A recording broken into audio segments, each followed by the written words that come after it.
Hoje nós temos conosco Alex Chaves. Ele é membro na Igreja Batista Fonte de Campinas há 15 anos, casado com Lilian. Eles têm um filho, Luiz Henrique. E o assunto que ele vai abordar é o trabalho na pandemia. Eu gostaria de orar junto com vocês para que Deus nos ajude. Use esse tempo em prol do reino dele. Senhor, muito obrigado pela oportunidade que temos de juntos podermos ouvir por intermédio do Alex, a tua palavra, aprender um pouco mais e colocá-la em prática. Nos ajude a isso, Senhor.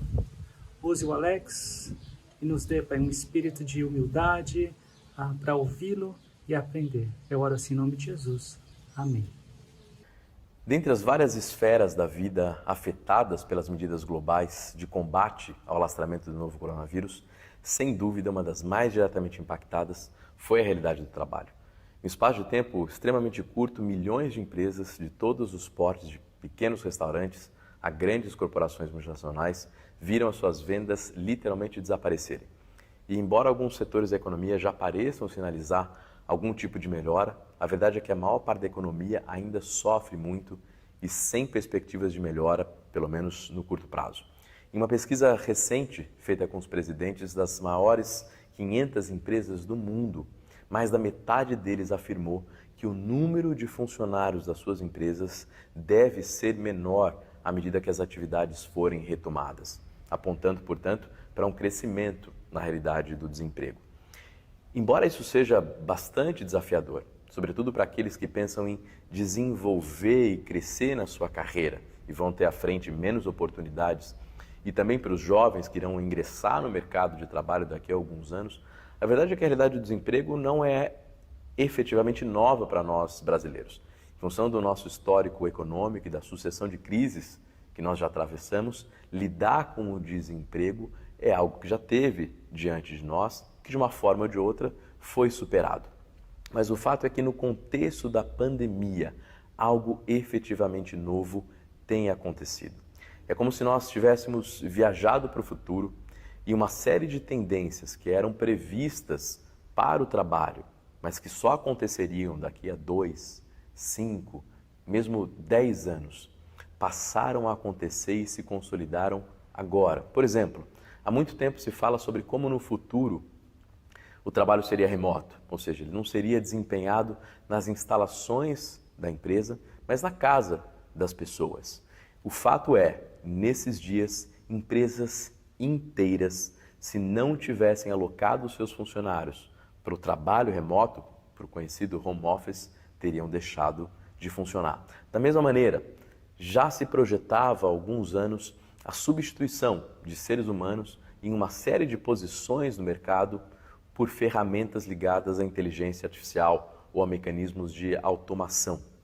E foi exatamente o que a gente viu, por exemplo, com bancos que deixaram o atendimento presencial nas agências e passaram a atender as pessoas através de robôs, de mecanismos artificiais de inteligência que interagiam com seus clientes.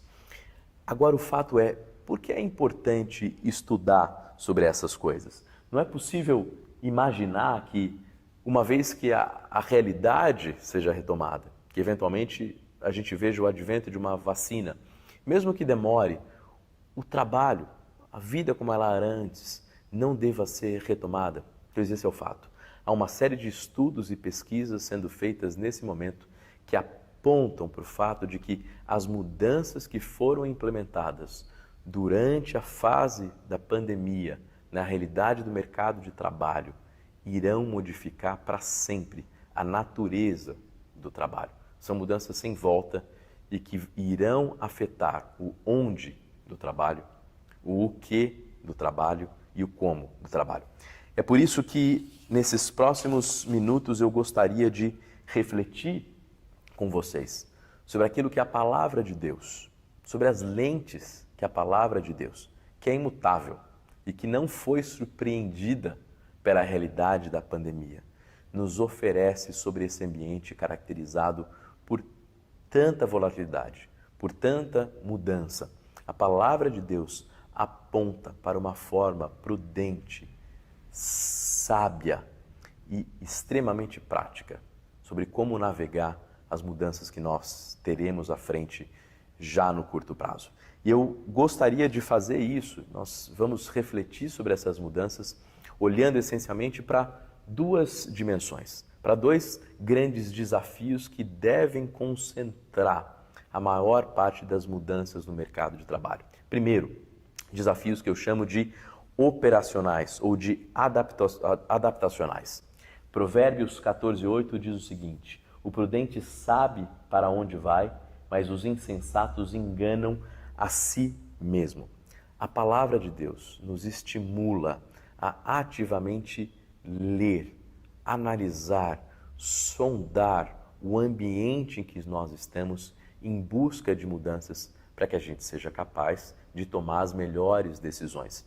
Talvez uma boa maneira de exemplificar isso seja a capacidade que Deus deu, por exemplo, ao camaleão. Um animal que é capaz de identificar as ameaças no seu ambiente e rapidamente modificar a sua cor como uma forma de mitigar, de diminuir as ameaças à sua vida. A palavra de Deus aponta para uma estratégia parecida para as nossas vidas. Nós temos de ser capazes de nos adaptar, de entender a mudança, de entender o ambiente e de agir de acordo com essa leitura. Esse é o primeiro conjunto de desafios. Mas ainda há uma outra dimensão, um outro conjunto, um outro grupo de desafios que nós teremos de enfrentar ao longo dos próximos meses e que eu estou chamando aqui de desafios transformacionais. Eles são transformacionais porque eles são atemporais. Eles não têm necessariamente a ver com o contexto específico e com as mudanças que estão sendo ensejadas pela pandemia. Esses são desafios que dizem respeito à natureza caída e pecaminosa do homem. São questões intrínsecas e que foram desafios relacionados à nossa postura em relação ao trabalho desde sempre. E esse conjunto de desafios, os desafios transformacionais, pedem o tipo de mudança no coração e na mente a que Paulo se refere em Romanos 12:2, quando ele diz que nós temos de passar por uma metanoia, por uma transformação da nossa abordagem e da nossa leitura em relação à vida. Pois bem, vamos falar inicialmente dos desafios adaptacionais. Embora o cenário de médio e longo prazo seja ainda bastante incerto e seja difícil estabelecer com absoluta segurança o que efetivamente será o mercado de trabalho, já é possível se afirmar com alguma segurança que pelo menos 3 tendências irão se consolidar já de imediato. E a gente vai falar sobre algumas das características dessas 3 tendências. A primeira delas, essa é que talvez nós estejamos avaliando e percebendo com mais frequência, é a consolidação do home office. O fato é que empresas inteiras enviaram toda a sua força de trabalho, todas as suas equipes para trabalhar a partir de casa. E a verdade é que isso deu muito certo, pelo menos na maior parte dos casos. Então, uma situação que era específica de alguns segmentos, de algumas empresas, de algumas posições, por exemplo, pessoas na área de tecnologia já adotam o home office como a sua regra de trabalho há alguns anos. Nessa pandemia, o mercado pôde experimentar que o home office de fato funciona. As empresas continuaram operando, as pessoas continuaram vendendo, atendendo e os resultados foram muito bons. Isso deve, de fato, levar empresas, muito em função da redução de custos que o home office traz, à medida que elas não têm mais de investir em grandes áreas, em grandes prédios, em grandes escritórios, e há uma série de outros custos associados, não só o de espaço, mas o custo da água, o custo do café, o custo do pessoal de limpeza. E o home office deve se consolidar como uma grande tendência e talvez a nova realidade do trabalho já a partir de agora. O Banco do Brasil, por exemplo, nas últimas semanas anunciou que pretende entregar 19 das 37 torres corporativas que são ocupadas pelo banco no Brasil. Isso deve gerar, só em termos de custo de aluguel, uma economia de 2 bilhões de reais nos próximos 12 anos. Então, essa é uma tendência que irá se consolidar e a gente não deve ver uma volta, pelo menos no curto ou médio prazo, para a realidade de grandes espaços, grandes escritórios, grandes espaços corporativos. Uma segunda tendência, vai haver e já está havendo uma mudança no perfil e na descrição dos cargos. Vejam o seguinte, à medida que o número de empregados em uma determinada empresa diminui, é muito possível que aqueles que ficarem terão de assumir as tarefas dos colegas que não estão mais na sua empresa, mesmo da sua área, como de outras áreas. Então, por exemplo, é possível imaginar que alguém da área financeira vá ter de assumir tarefas de alguém da área de compras e vice-versa. Da mesma maneira, vai haver uma mudança no como do trabalho, como o trabalho é executado. Por exemplo, na área de vendas, a realidade de visitar e viajar para atender clientes, que era a norma, era a realidade predominante até antes da pandemia, deve desaparecer, ou pelo menos diminuir muito substancialmente. Assim, por exemplo, o trabalho de vendas deve crescentemente passar a ser feito de forma virtual, né, nas chamadas conferências virtuais. O que muda para um vendedor que tem de passar a atender o seu cliente virtualmente? Como é negociar no ambiente virtual e não mais no ambiente físico? Que habilidades específicas um vendedor que agora atende pela internet e não mais na sala de reunião da empresa do seu cliente tem de ter e que não tinha antes? Então perceba, o que do trabalho, o que vai ser feito em cada posição irá mudar. É possível que haja um acúmulo de funções que antes estavam mais homogeneamente distribuídas entre diferentes áreas da empresa. E da mesma maneira, o como irá mudar. A forma de entregar produtos e serviços também será alterada já no curto prazo. E por fim, é bastante possível enxergar uma redução nos bônus e compensações. Embora a legislação brasileira proíba a redução de salários, a gente pode esperar que programas de participação nos lucros, que aumentos de salário sejam reduzidos como uma forma de responder à crise econômica que deve se acentuar nos próximos anos. 3 desafios. Desafios de adaptação, que irão alterar onde o trabalho é feito, o que é feito no seu trabalho e o como o seu trabalho é feito. E para que nós sejamos capazes de contornar e de enfrentar esses desafios, comportamentos e habilidades técnicas específicas serão exigidos de nós. De desafios adaptacionais, uma postura de adaptação esperada. Portanto, a gente olha de novo para o camaleão. À medida que a realidade do mercado à minha volta está mudando, as demandas, as habilidades esperadas, quais as mudanças eu devo fazer em relação à minha formação para atender a essa nova paisagem? Via de regra, essas adaptações vão estar concentradas em 2 grandes eixos. Primeiro, habilidades técnicas, conhecimentos. O tipo de conhecimento técnico exigido daqui para frente irá mudar. E é importante que você esteja atento a essa mudança. Da mesma maneira, características de comportamento, competências, posturas dentro do trabalho também irão mudar.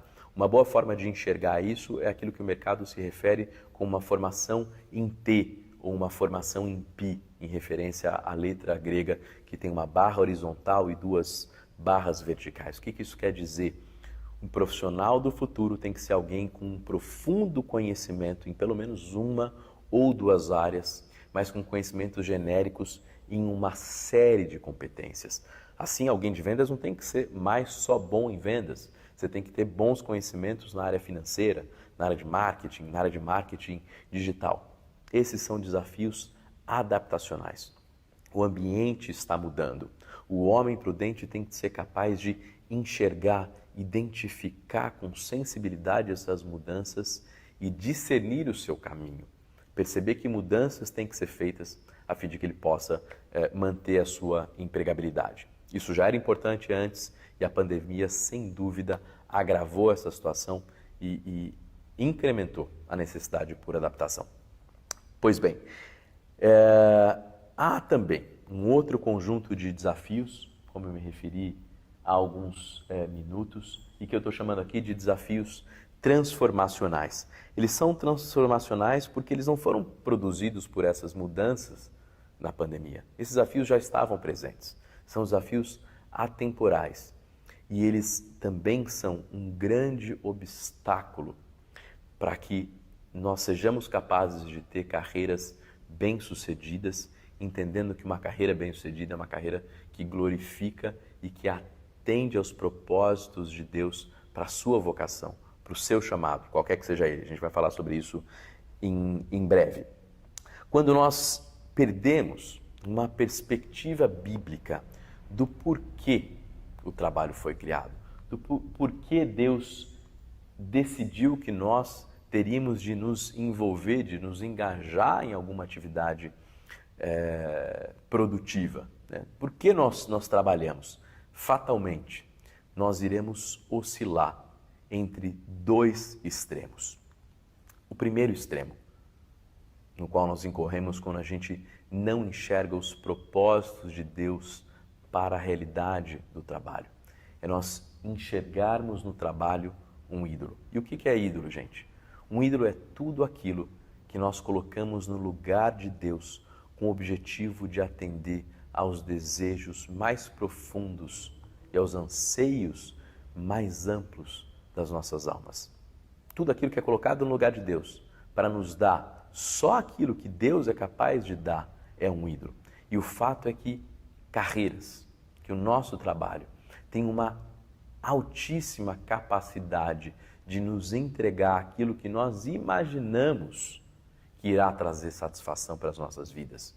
Sobretudo, dinheiro e reconhecimento pessoal.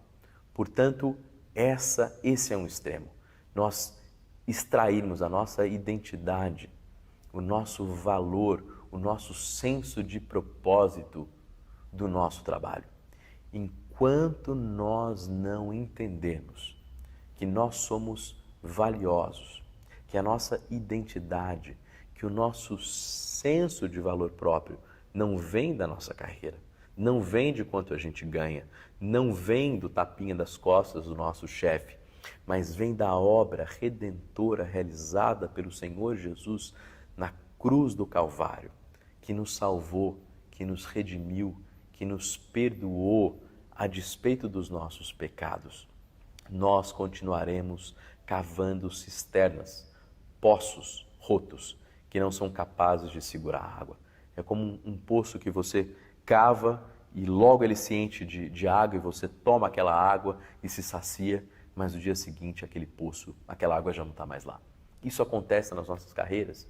À medida que a gente, por exemplo, é promovido, a gente fica extremamente feliz, imagina que chegou e que agora sim a gente tem sucesso, mas você já deve ter experimentado a realidade de depois de algum tempo, aquele novo cargo, aquela nova posição só traz novas dificuldades, novas frustrações, e esse desejo, esse anseio por satisfação continua presente. Isso nos coloca numa roda viva de sempre imaginar que é o próximo aumento, que é o próximo cargo, que é a próxima posição, que por fim será capaz de satisfazer esses desejos. Esse é um extremo. É onde nós vemos o nosso trabalho como um grande ídolo, como o único meio de nos fazer de fato felizes e de nos levar a nos enxergarmos como profissionais bem-sucedidos. Mas há um outro extremo que é igualmente perigoso, e é de ver no trabalho algo sem significado. Já que o trabalho é tão difícil, né? O trabalho é tão penoso, já que, como se diz por aí, ninguém é insubstituível, já que eu trabalho e arrumo para no dia seguinte tudo está errado de novo, já que meus colegas não cooperam, já que meu chefe não me ajuda e parece ir contra tudo que eu proponho, quer saber? Talvez o melhor a fazer seja simplesmente aturar às 7 horas da minha segunda-feira, até as 18 horas da sexta-feira, fazer o mínimo possível para simplesmente ter o meu salário e aí sim, a partir das 6 horas da tarde da sexta-feira, me dedicar àquilo que realmente me faz feliz.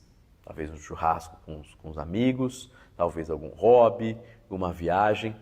Essa realidade, que é a perspectiva de muita gente sobre o trabalho, foi muito bem expressa por uma música que fez muito sucesso há alguns anos, do Leandro Leonardo, que é Cerveja. Então a música dizia o seguinte: hoje é sexta-feira, chega de canseira, nada de tristeza, pega uma cerveja e põe na minha mesa. Hoje é sexta-feira, traz mais cerveja, tô de saco cheio, tô pra lá do meio da minha cabeça. Essa é uma perspectiva muito comum e muito popular. Nós tendemos a enxergar o nosso trabalho como algo sem valor, simplesmente como um mal necessário, algo que eu tenho que fazer para ter um salário, para prover para minha família, mas para aí então, a partir do final de semana, eu efetivamente poder ser feliz quando eu vou me dedicar a coisas que são mais importantes. E a gente passa a se guiar e a viver pelo mundo do menos.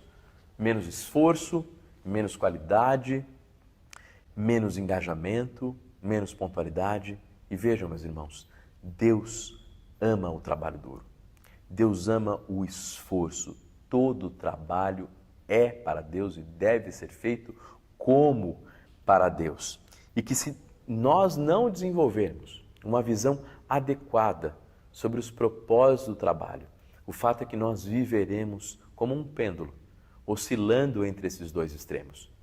Ou tendo uma visão superestimada da importância do trabalho e tendo no trabalho o nosso ídolo, aquilo que nos define, que nos dá valor, que nos torna alguém importantes, ou no extremo oposto, tendo uma visão subestimada da importância do trabalho, como algo que simplesmente tem que ser aturado e levado adiante e suportado para que, a partir do final da sexta-feira, a gente possa abrir uma cerveja e finalmente sermos felizes. Por isso, nessa parte final, eu gostaria de considerar com vocês qual é a função do trabalho no plano original de Deus. É interessante como nós muitas vezes registramos na nossa memória a primeira imagem que nós tivemos de alguém que depois veio a se tornar importante para nós. Por exemplo, é muito possível que você se lembre ainda hoje a primeira vez que você viu o seu namorado, a sua namorada ou a pessoa que se tornaria o seu cônjuge. E eu ainda me lembro da primeira vez que eu vi a minha esposa em uma fotografia. Eu me lembro de como o cabelo dela estava arrumado. Eu me lembro das roupas que ela estava usando. Eu me lembro do sorriso dela. Portanto, a primeira imagem que nós temos de alguém é extremamente representativa e marcante sobre aquela pessoa. Portanto, é muito revelador que no seu livro, no livro que Deus escreveu, que é a Bíblia, Deus tenha decidido que a primeira imagem que nós teríamos dele, logo que nós abríssemos a primeira página, ali no começo, em Gênesis 1:1, nós víssemos a Deus trabalhando. Veja que Deus poderia ter decidido que essa primeira imagem fosse qualquer coisa, né? Poderia ter decidido que a primeira imagem fosse dele sentado num trono rodeado por anjos, o adorando. E essa imagem é uma imagem comum que nós vemos ao longo das Escrituras. Mas Deus decidiu, e nisso há um significado, que no início de tudo, a primeira imagem que nós fôssemos ter dele fosse a de um Deus em movimento, de Deus trabalhando, criando. Assim, Gênesis 1:1 diz: no princípio Deus criou. Essa é a primeira imagem, o primeiro relance, a primeira visão que nós temos de Deus é de um Deus trabalhando, e isso nos diz muito. Mas a história prossegue, e logo à frente, no versículo 26 de Gênesis 1, nós vemos a história da criação do homem.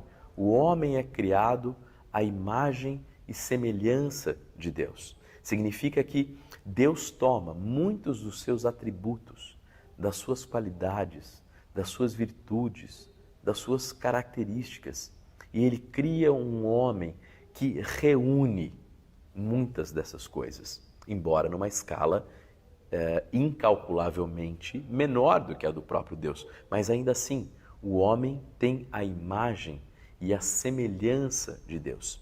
E o que é também revelador é que logo depois de criado, esse homem que tem a imagem e a semelhança de Deus, na primeira expressão do seu reflexo, ou o primeiro reflexo de um homem que é imago Dei, é um reflexo de trabalho. Então a gente vê o seguinte: façamos o homem à nossa imagem, conforme a nossa semelhança, a semelhança de Deus. E qual é o primeiro reflexo dessa semelhança? E domine sobre os peixes do mar, e sobre as aves dos céus, e sobre o gado, e sobre toda a terra, e sobre todo o réptil que se move sobre a terra. A história continua, o homem peca, é expulso do paraíso, mas o trabalho não é amaldiçoado.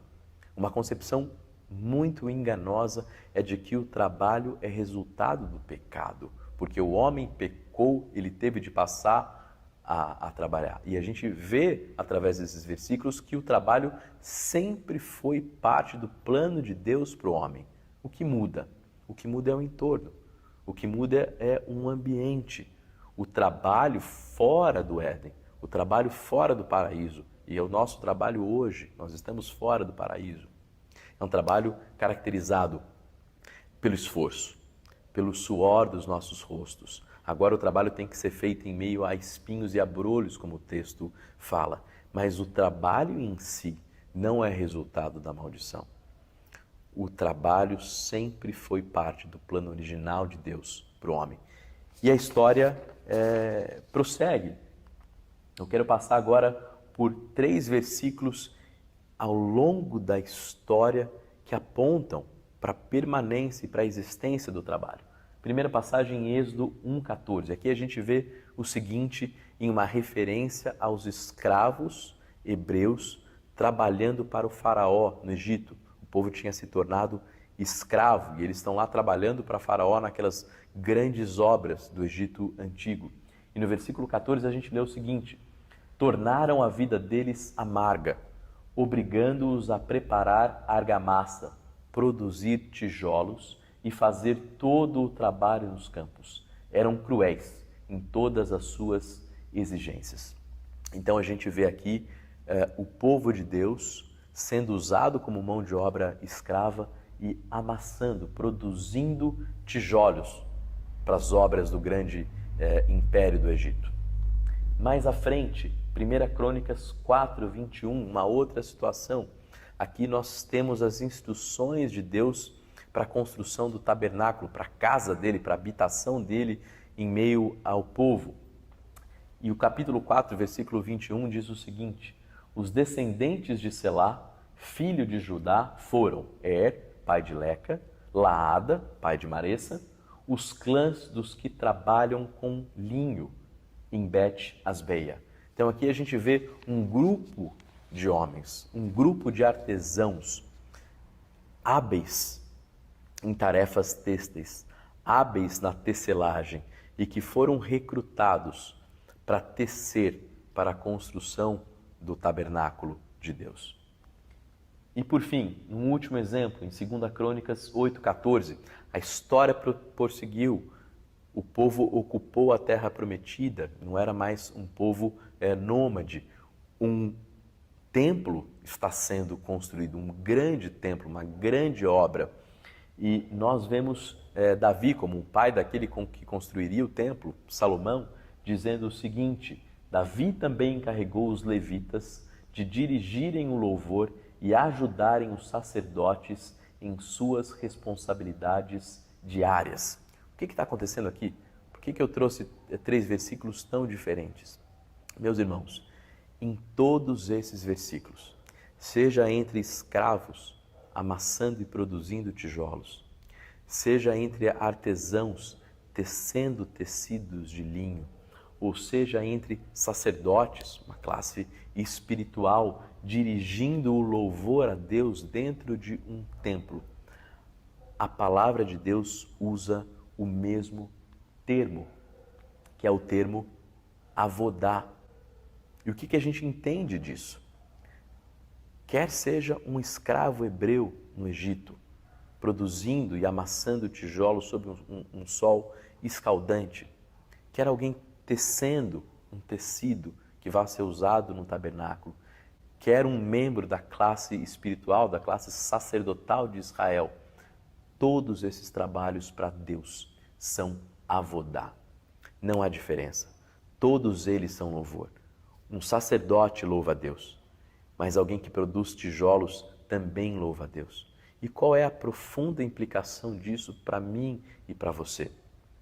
É que um vaqueiro que toca a sua boiada, um pastor que prega num culto num domingo à noite, uma mãe que limpa as roupas da sua família, todos eles estão louvando a Deus. Para Deus não há um trabalho com maior ou menor importância. Intrinsecamente, qualquer tarefa lícita tem para Deus o mesmo valor. E por quê? Porque todo trabalho que é feito com qualidade expressa o amor e a graça comum de Deus pela humanidade e, portanto, ela é louvor. O que nós fazemos no domingo à noite e o que nós fazemos na segunda-feira às 6 horas da manhã, quando a gente acorda para ir para os nossos trabalhos, não é diferente e não tem maior ou menor valor para Deus. Tudo é avodá. O louvor que você canta na igreja, a mensagem que você ouve ou o banheiro que você limpa são para Deus de igual importância, porque todas essas tarefas expressam amor de Deus e a graça de Deus sobre a humanidade.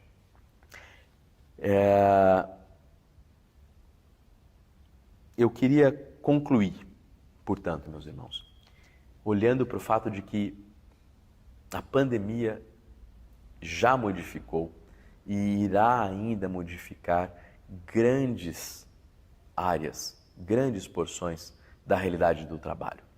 Primeiro, ela vai exigir, ela já tem exigido de nós a capacidade de nos adaptar a uma série de mudanças. O home office, o uso da inteligência artificial, a mudança na forma como produtos e serviços são fornecidos.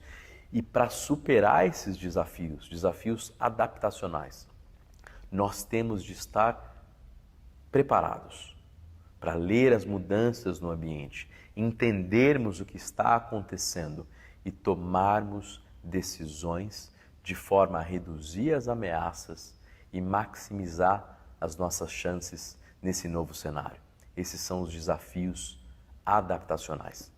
Mas ainda um segundo grupo de desafios, os desafios transformacionais, e que nada tem a ver especificamente com a pandemia. Eles já eram desafiadores, porque eles falam do propósito de Deus, da perspectiva de Deus para o trabalho. E como é fácil para nós perdermos essa perspectiva, seja olhando para o trabalho como nosso grande ídolo, ou seja, para a fonte que vai nos dar satisfação, valor, alegria, seja olhando para o trabalho como um mal necessário, como algo que não tem importância para Deus, porque realmente o que importa para Deus é uma ação beneficente, é ir à igreja.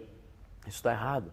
Nós estamos enxergando que o propósito de Deus, não importa qual a tarefa, quando nós criamos, quando nós trabalhamos, nós amamos o nosso próximo. E isso cumpre o trabalho de Deus para a humanidade. Eu gostaria de terminar contando uma história.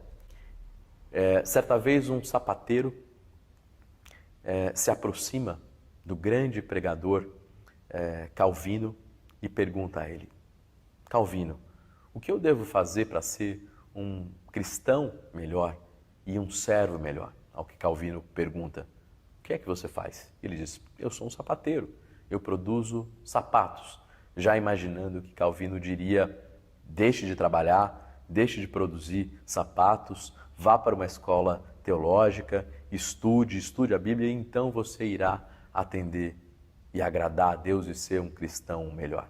Mas Para surpresa desse sapateiro, o que Calvino diz a ele é o seguinte: produza os melhores sapatos possíveis e os venda por um preço justo. Agindo dessa forma, você terá glorificado a Deus com o seu trabalho. Obrigado, meus irmãos, que Deus os abençoe, os capacite a enfrentar a nova realidade do trabalho, entendendo o propósito de Deus. Entendendo que não importa o que você faz, pode ser limpando pratos, limpando banheiros, dirigindo uma empresa, curando vidas, vendendo remédios numa farmácia. Em qualquer uma dessas tarefas, você está vivendo o avodá de Deus. Trabalho é adoração, trabalho é louvor. Se alegre nessa realidade e já a partir de amanhã, louve a Deus com o seu trabalho. Obrigado, uma grande semana e que vocês permaneçam firmes na rocha que é a palavra do nosso Senhor Jesus Cristo. Um abraço. Eu não sei quantos de nós tínhamos a compreensão bíblica a respeito do trabalho. E conhecendo um pouco mais e melhor da palavra de Deus, nós podemos aplicá-la de forma a cumprir com o propósito pelo qual nós existimos. Adorar a Deus, anunciar o nome do nosso Salvador a todas as nações. E com isso em mente, vamos orar mais uma vez e pedir que Ele abençoe os nossos trabalhos. E aqueles que estão sem trabalho, que o Senhor dê a oportunidade para poder desempenhar isso e também louvá-lo por meio do trabalho. Senhor, muito obrigado por cada um de nós empregado, trabalhando, seja no comércio, seja na área da saúde, seja em qualquer área, Pai. Que nós façamos isso com excelência, que nós façamos isso de acordo com os princípios do Senhor, para a honra e glória do Teu nome. Também te peço pelos nossos irmãos e irmãs que gostariam de estar trabalhando, porém, por diferentes razões, estão desempregados. Pedimos por eles. Pai, muito obrigado pela palavra que o Senhor nos deu, obrigado pela vida do Alex, que o Senhor seja louvado e conhecido entre todas as nações, também por meio dos nossos esforços nos nossos trabalhos. Eu oro assim, em nome de Jesus. Amém.